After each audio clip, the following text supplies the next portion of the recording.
Hello friends, welcome back to my YouTube channel Patna coaching centre.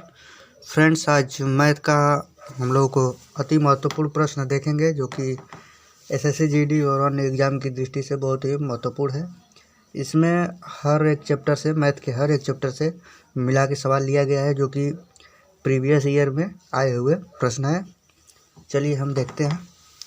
इसमें पहला प्रश्न है, 20% वार्षिक चक्रवृद्धि ब्याज की दर पर 3 वर्ष के लिए और 20% वार्षिक साधारण ब्याज की दर पर समान अवधि यानी 3 वर्ष के लिए निवेशित एक धनराशि पर प्राप्त ब्याजों का अंतर 448 रुपया है।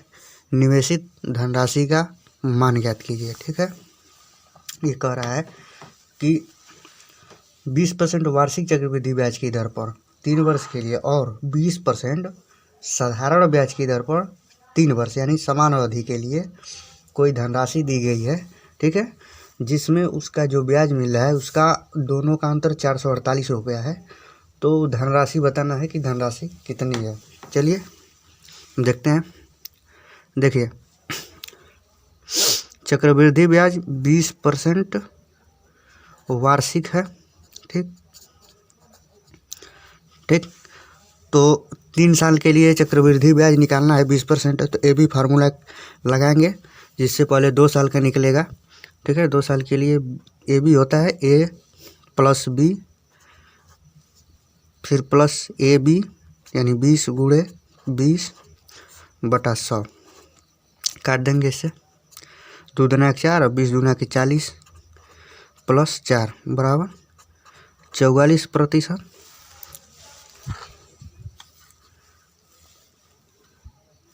ये जो 44% आया है ये 2 वर्ष का चक्रवृद्धि ब्याज है। ठीक है, 44% 2 वर्ष का, लेकिन हमको 3 वर्ष का चक्रवृद्धि ब्याज निकालना है। तो फिर ये भी फार्मूला लगा देंगे। 2 वर्ष का 44 है, तीसरा वर्ष का 20, तो फिर यहाँ पे ये भी लगेगा। तो ए प्लस बी प्लस ए 44 गुणे बी 20 और बटा में 100। ठीक, इससे 20 एकम 20 20 25 100, ये हो जाएगा 64 और प्लस 44 और बटा में 5। ठीक, इसको काटेंगे तो कट जाएगा 64 हो जाएगा, प्लस में 5 बटे 40 और फिर 5 बटे 40 64 76 72.8%। 20% वार्षिक ब्याज की दर से 3 वर्ष का चक्रवृद्धि ब्याज जो होगा 72.8% होगा। ठीक है, यहाँ लिख लेते हैं, ये चक्रवृद्धि है। ठीक, अब देखिए यहाँ देखते हैं साधारण ब्याज वाला। जो साधारण ब्याज वाला है वो भी 20% वार्षिक है और 3 वर्ष का वो भी यहाँ दिया है ना समान अवधि के लिए, तो 3 वर्ष का वो भी निकालेंगे। तो साधारण वर्ष में तो जो साधारण ब्याज होता है उसका हर साल सेम में मिलता है। तो 20% वार्षिक है, 3 साल का है, तो 20 तिहाई 60% इसका हो गया। ठीक, अब देखिए दोनों ब्याज, ये 60% ब्याज है, ये 72.8% ब्याज है। ठीक, और दोनों ब्याज का अंतर रुपया में 448 रुपया दिया है। तो इसमें दोनों के ब्याज में परसेंटेज का अंतर निकालेंगे पहले। ठीक है, परसेंटेज का अंतर निकालेंगे। यहाँ होगा 72.8 माइनस 60 बराबर 12.8% ब्याज का अंतर आया, लेकिन रुपया में है 448। ठीक, देखिए 12.8% का मान 448। ठीक, 448। ठीक है, परसेंटेज हटेगा तो यहाँ होगा 12.8 बटा में 100। ठीक, 448। ठीक है, ये 100 उधर चला जाएगा और ये 12.8 इसके नीचे आ जाएगा, तो ये हो जाएगा 448 गुणे 100 और बटा में 12.8। यहाँ दशमलव हटा देंगे तो ऊपर गुणा में 10 हो जाएगा। ठीक, इसको काटते हैं। इसको काटेंगे तो 4 से काटिए, 4 तें 12, 4 दूनी के 8, 32 बार में वही 4 एकम 4, 4 एकम 4, 4 दूनी 8। ठीक, इसके बाद इसको 4 8 से काटते हैं। 8 एकम 8, 8 चौक 32 से हो गया। 8 से इसको काटेंगे तो 8 एकम 8, 3 बचा, 8 चौक 32। ठीक, 14 ऊपर हो गया। फिर इसको 2 से काट दीजिए। 2 दूना 4, 2 सत्ते 14, यही 2 पचे 10। ठीक, 7 पचे 35 हो गया। टोटल देखिए यहाँ इतना बचा। 7 गुणे 100 गुणे 5, गुणा करिए। 7 पचे 35 और 35 का 100 में गुणा, 3500। ठीक, यानी वो धनराशि 3500 थी, जिसका 20% वार्षिक चक्रवृद्धि ब्याज 3 वर्ष के लिए और 20% साधारण ब्याज 3 वर्ष के लिए, दोनों का जो ब्याज निकला उसका अंतर 448 रुपया था। इसका आंसर होगा 3500। ऑप्शन नंबर बी सही होगा। चलिए अगला देखते हैं। अगला देखते हैं। 30 संख्याओं का औसत 55 है, पहली 15 संख्याओं का औसत 51 है और अंतिम 12 संख्याओं का औसत 56 है। ठीक, 68, 74 और शेष 3 संख्याओं का औसत बताना है। ठीक है, चलिए देखते हैं। 30 संख्याओं का औसत 55 है। ठीक, इसका योग निकाल देंगे। ठीक है, 30 गुणे 55,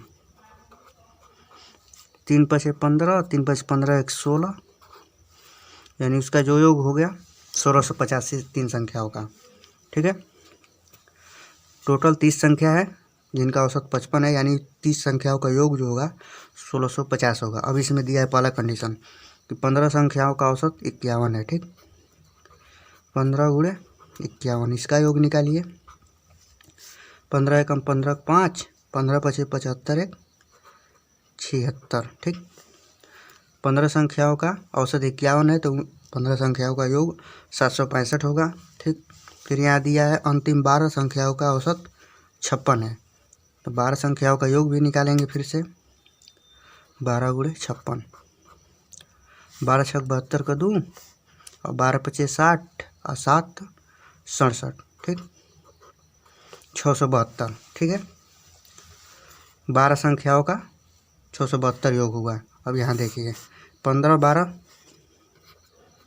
27 संख्या हो गया। ठीक, यहाँ जोड़ लीजिए उन संख्या 27 संख्याओं का योग कितना हुआ। 5 2 7, 7 6 13 का 3, 7 6 13 1 14। टोटल 27 संख्याओं का योग 1437 हुआ, लेकिन ये 30 संख्याओं का दिया है योग 1650, मतलब हम लोग निकाले हैं, यानी 3 संख्या इसमें से बच रहा है। वही यहाँ दिया है कि इतना इतना और शेष 3 संख्याओं का औसत कितना होगा। ठीक है, देखिए पहले 3 संख्याओं जो बची है उन लोगों का योग निकाल लेते हैं। यहाँ 30 संख्याओं का है, यहाँ 27 है, तो इस 30 वाले में से 27 घटाएंगे तो 3 संख्याओं का योग निकल जाएगा। ठीक है, घटाते हैं 1650। ठीक, में से 1437 घटा लेते हैं। 10 में से 7 जाए 3। ठीक, 4 4 में से 3 जाए 1, 6 में से 4 2, 213 3 संख्या का। ठीक है, 3 संख्या का योग 213। अब औसत हमको बताना है। ठीक, 3 गो संख्या और प्लस ये और ये, यानी 5 संख्या, 5 संख्या का औसत बताना है। तो देखिए 213, ठीक, प्लस 68 प्लस 74, जोड़ लीजिए। 8 3 11 4, 15 का 5, 7 6 13 1 14 1 15 का 5 और 2 1 3, यानी 3 संख्याओं और 1 और 2, ये हो गया 5 संख्या। ठीक, 5 संख्या का योग जो हो गया 355, लेकिन हम लोग को औसत बताना है। ठीक है, तो औसत बराबर योग बटा संख्या होता है। इसको निकालने के 355 और टोटल संख्या 3 गो है और 1 4 और 1 5, 5 संख्या हो गया। काटिए इसको, 5 7 35। ठीक, 5 7 35 और 5 एकम 5, 71 आया। ठीक है, 71, इस ऑप्शन नंबर बी सही होगा। चलिए नेक्स्ट देखते हैं। अगला है, किसी वस्तु के अंकित मूल्य और क्रय मूल्य का अनुपात 5:3 है। यदि वस्तु का विक्रय मूल्य 3024 रुपया है तथा दुकानदार इस पर 16% और 20% की दो क्रमिक छूट देता है तो लाभ या हानि कितनी है। ठीक है, अंकित मूल्य और क्रय मूल्य का अनुपात। ठीक है, अंकित मूल्य मतलब MP, क्रय मूल्य मतलब CP। ठीक, अनुपात है 5:3। ठीक है, और इसमें x मान लेते हैं। ठीक, 5x हो गया और ये 3x हो गया। ठीक, MP 5x मान लीजिए और CP 3x। ठीक है, अब देखिए जो इसका मतलब अंकित मूल्य है उस पर दुकानदार 2 बार छूट देता है, क्रमिक छूट। उसके बाद विक्रय मूल्य जो होता है 3024 रुपये। ठीक, अब देखिए ये 5x जो है इसको हम मान लिए हैं और मतलब अंकित मूल्य। ठीक है, इस पर दुकानदार एक बार 16% की छूट देगा, तो 16% की छूट देगा तो 100 में से 16 घटेगा तो 84 बचा, 84% यानी 84/100। फिर दूसरी बात, जितना बचा उसका फिर 20% छूट दिया क्योंकि क्रमिक छूट दिया है, तो 100 में से फिर 20 घटेगा तो 80 बचेगा, 80/100। अंकित मूल्य में 2 बार क्रमिक छूट दिया है, उसके बाद जो बचा वही विक्रय मूल्य होगा, लेकिन विक्रय मूल्य है 3024 रुपये के बराबर। ठीक, इसको काटिए, इसको काटेंगे 5x बराबर 3024, ये दोनों 100 ऊपर चला जाएगा, 100 × 100 और बटा में 84 नीचे आएगा और 80 नीचे आएगा। ठीक, इसको इससे कट जाएगा। ठीक, 8 से काटिए, 8 × 24, 6 बचा और 8 7 56, 50, 6, 4 से काट और 12 से काटिए। ठीक, 12 से कट जाएगा, 12 7 84, ये हो गया 12 दूनी के 24, 6 बचा, 12 25 60, फिर 2 बचा, 12 दूनी के 24, इतना बार में ये कट गया। ठीक, फिर 7 से काटेंगे तो 7 × 21, 4 बचा, 7 6 42, ये कट गया। ठीक है, और 4 से काटेंगे, 4 दूनी के 8, 4 9 36 और 2 से इसको काट देंगे। यहाँ टोटल बचा 9 × फिर 5 × 100, इसमें गलत हो रहा है कुछ, 9 × 4 = 36। चलिए देखिए 9 × 5 × 100, यहाँ 5x है, 5x के बराबर इतना आया है। ठीक है, यहाँ देख लेते हैं 5x बराबर 9 × 5 × 100, इससे 5 से 5 कट जाएगा तो x बराबर 900। अब देखिए यहाँ 5x माने थे हम लोग अंकित मूल्य, तो इसमें 9 का जो 900 का गुणा हो जाएगा तो MP अब हो जाएगा। यहाँ पे देखिए MP और CP, यह x की जगह पर 900 मानेंगे तो 900 × 5, 9 × 5 = 4500। ठीक है, और CP 9 × 3 = 2700, बेचा है कितना 3024 में और 3024 रुपये में। देखिए 2700 का खरीदा, 3024 रुपये में बेचा, तो वही लाभ बताना है। तो देखिए SP जो है सेलिंग प्राइस 3024 रुपये, CP जो है खरीदा हुआ 2700। ठीक, इसमें से घटा लेंगे तो प्रॉफिट हो जाएगा 4 2 3, 324 रुपया लाभ। ठीक है, ऑप्शन नंबर C सही होगा। चलिए अगला देखते हैं। 5000 की कुल धनराशि में से धनी से एक भाग को 12% वार्षिक साधारण ब्याज की दर पर और शेष भाग को 10% वार्षिक साधारण ब्याज की दर पर निवेशित करता है। यदि 2 वर्षों में धनीश को प्राप्त हुआ कुल ब्याज 1072 रुपया के बराबर है तो धनीश 12% वार्षिक साधारण ब्याज की दर पर कितनी धनराशि निवेशित करता है। इसमें एक चीज़ देखिए कि ये सवाल में साधारण ब्याज दिया है। ठीक है, और 2 वर्षों का ब्याज 1072 रुपया है, तो 1 वर्ष का ब्याज इसका आधा हो जाएगा, 2 से काट देंगे 536 रुपया। ठीक है, ये तो एकदम सिंपल है क्योंकि साधारण ब्याज है, हर साल बराबर लगता है। एक साल में 536 लगा, इसलिए दूसरे साल 536 दोनों मिला देंगे। 2 साल का 1072 रुपये उसको ब्याज मिला है। अब इसको हम एलिगेशन से लगाएंगे। पहले देखते हैं कि ये 536 रुपया है, 5000 का कितना परसेंट है। ठीक, काटिए इसको, इससे कट जाएगा। 50 से काटिए, 50 से कम 50। ठीक, 3 बचा 36, यहाँ 0 लगा देंगे और 0.360 हो गया। 5 सत्ते 35। ठीक, 350, फिर 10 बचा, इतना परसेंट है। ठीक है, 10.72%।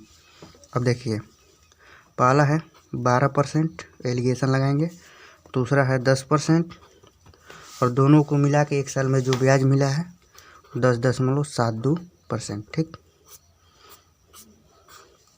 इसमें से घट जाएगा तो 0.72%। इसको घटा देंगे तो इसको घटाने के बाद 1.28% इतना आएगा। ठीक है, इसको यहाँ से हटा देंगे, यहाँ बचा 72, 128। ठीक है, जब रेशियो में आ गया ना तो इसको हटा के काटना पड़ेगा। और काटिए इसको 4 से, 4 एकम 4, 4 8 32, 18 बार में कट गया। ये काटिए 4 3 12, 4 दूनी के 8, फिर दूसरे तो कटिए जाएगा 9:16। ठीक, अब देखिए टोटल 12% की दर पर 9 रेशियो और 10% की दर पर 16 रेशियो दिया गया है। दोनों को मिला लेंगे तो 16:9 अनुपात बराबर 5000 रुपया ब्याज पे दिया गया अनुपात में। तो 25 एकम 25, 25 दूना के 50, 1 रेशियो बराबर 200। ठीक, अब निकालना है 12% वार्षिक ब्याज की दर पर कितनी धनराशि निवेशित की गई। 12% के सामने है ये रेशियो में 9। ठीक है, और 1 रेशियो का मान 200 है, तो इसमें 200 का गुणा कर देंगे। टोटल कितना आएगा, 9 गुणे 200 बराबर 1800 रुपया दिया गया था। ठीक है, और इसका गुणा करना होगा तो 16 दूनी 3200, 200 का 16 में गुणा करने के 3200 10% की दर पर दिया गया था। इसका सही आंसर होगा ऑप्शन नंबर डी, 1800। ठीक है, चलिए अगला देखते हैं।